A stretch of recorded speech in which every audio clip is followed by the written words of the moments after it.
നമസ്കാരം എല്ലാ വിദ്യാർത്ഥികൾക്കും പുതിയൊരു വീഡിയോയിലേക്ക് സ്വാഗതം. ഇന്ന് ഈ വർഷത്തെ +1 ബയോളജി സയൻസ് വിദ്യാർത്ഥികളുടെ അവസാന പരീക്ഷയായ ബയോളജി പരീക്ഷയാണ് നടന്നത്. വീഡിയോയിലേക്ക് പോകുന്നതിന് മുൻപ് ഇതുപോലുള്ള ഉപകാരപ്പെടുന്ന വീഡിയോകൾക്കും മറ്റു വിദ്യാഭ്യാസ വാർത്തകൾക്കും ഇപ്പോൾ തന്നെ ചാനൽ സബ്സ്ക്രൈബ് ചെയ്തു വയ്ക്കുക. അപ്പോൾ നമുക്ക് നേരെ ആൻസർ കീയിലേക്ക് പോകാം. ഇന്ന് ഈ വർഷത്തെ +1 വിദ്യാർത്ഥികളുടെ ബയോളജി പരീക്ഷയാണ് നടന്നത്.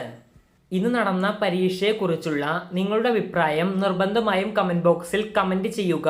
അതുപോലെ തന്നെ ഇന്ന് നടന്ന +1 ബയോളജി പരീക്ഷയുടെ ആൻസർ കീ വീഡിയോയുടെ താഴെ ഡിസ്ക്രിപ്ഷൻ ബോക്സിലും കമന്റ് ബോക്സിലും നൽകിയിട്ടുണ്ട്. ഡിസ്ക്രിപ്ഷൻ ബോക്സിലും കമന്റ് ബോക്സിലും നൽകിയിട്ടുള്ള ലിങ്ക് ഉപയോഗിച്ച് ഇന്ന് നടന്ന പരീക്ഷയുടെ ആൻസർ കീ ഡൗൺലോഡ് ചെയ്ത് എടുക്കാവുന്നതാണ്. നന്ദി.